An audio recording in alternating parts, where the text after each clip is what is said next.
Welcome to Lost Love Mystery, where every story unravels a secret. So, let's dive into another story. My day started off like any other day. I woke up early, got myself cleaned up, gave Amelia a goodbye kiss while she was still sleeping, and drove to my construction job. But there was something unexpected waiting for me. That normal day turned into something extraordinary. Later in the evening, while I was working at the construction site, I felt my phone buzzing in my pocket. I took it out and saw a message from my neighbor Mike. It said, "Dustin, your garage door is open." I found it strange because I distinctly remember closing it. I thanked Mike and asked him to close it if he didn't mind. He agreed and I went back to work. However, I couldn't get the open garage door out of my mind. I didn't know why, but something felt a little strange. Trusting my instincts, I decided to take an early lunch and drove back home. As I got closer to my house, my heart rate started to increase.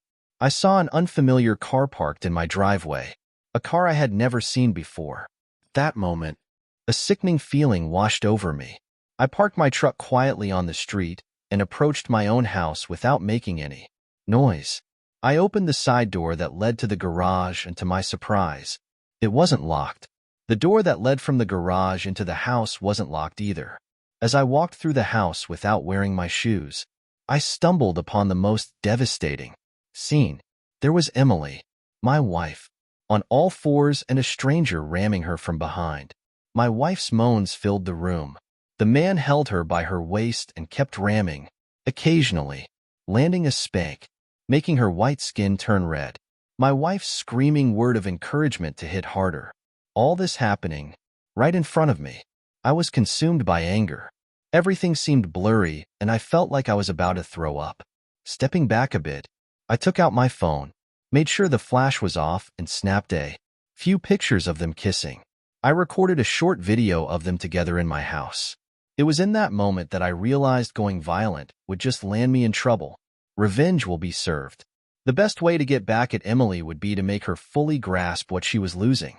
It was time for a clever plan, one that would allow me to come out of the situation with my dignity intact. After witnessing what I did, I took a moment to catch my breath. I silently walked away from the house, my heart heavy like a lump of lead, but with a plan in mind. I decided to reach out to a friend who was a lawyer. I told my lawyer friend everything that had happened and sought his guidance. Since we lived in North Carolina, I needed some evidence to potentially reduce the amount of alimony I might have to pay. I had the proof and showed it to my lawyer friend.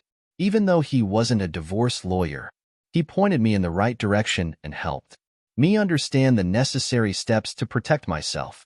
He provided me with the contact information of a highly regarded divorce lawyer who could assist me. According to him, she was quite skilled. When I met with the divorce lawyer, I didn't waste any time laying out all the details. She explained that North Carolina was a no-fault state, but cheating could impact the alimony payments for the spouse receiving support. We worked on the necessary paperwork for the divorce and discussed our plan going forward. Emily had no clue about what was happening. A few days later, my lawyer and I arranged to meet Emily at a local cafe. She was surprised to see me there, and confusion filled her wide eyes as she asked, "Dustin, what's going on?" I slid the divorce papers across the table, and Emily's expression changed from confusion to shock. Stuttering, she said, "Dustin, I don't understand."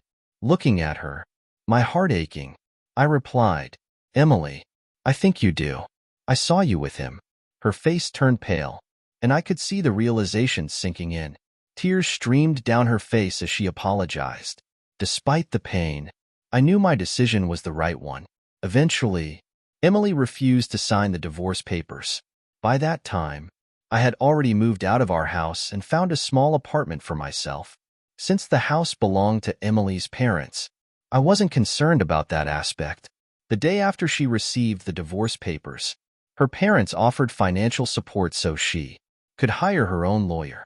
However, her parents were unaware of why I was divorcing their daughter, and I assumed Emily wouldn't tell them either. So I decided to show Emily's parents the photos and video I took when I caught her with that guy in our home. I mailed a package to them, explaining why I was divorcing their daughter.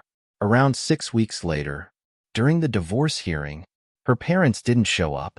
My lawyer informed me that she was going to attempt to ask for alimony.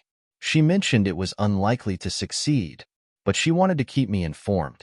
After hearing what my wife's attorney said on her behalf, they claimed I wasn't a good provider and had been mentally offensive in court. My wife kept lying repeatedly. At one point, the judge warned her to ensure the accuracy of her statements because lying in court could lead to trouble, which she was doing. Fortunately, we presented the evidence to the judge, and he granted me the divorce without awarding her any alimony. The judge gave me exactly 30 days to retrieve the remainder of my belongings from the house. I only had a couple of boxes left to collect. About 3 months after the divorce, I made arrangements to retrieve my things. As I pulled into the driveway, I noticed the same car that I saw that day parked there. Seeing his car initially stung, but the feeling quickly faded. This time, the garage door was deliberately left open so that I could collect my belongings. Emily had sent me a message asking to get together at some point, and I received that message one day. I consented, wondering what it was that she needed. We had our first meeting in the restaurant where I had previously presented her with the divorce papers. She did not appear to be the self-assured and contented woman that she had been in the past, but rather a pale reflection of her previous self. She started talking, detailing how difficult life had been for her, expressing regret for the decisions she had made, and admitting how much she had missed me. Despite this, I experienced a sense of distancing and indifference toward her comments. I remained silent for the entirety of her speech. After that, I turned to her and said, "Emily, I hope everything works out for you. However, that part of my life is now in the past." Even when I made it clear that I had made up my mind, she kept attempting to change my mind. She said that she was done with the other person and that she wanted us to be back together.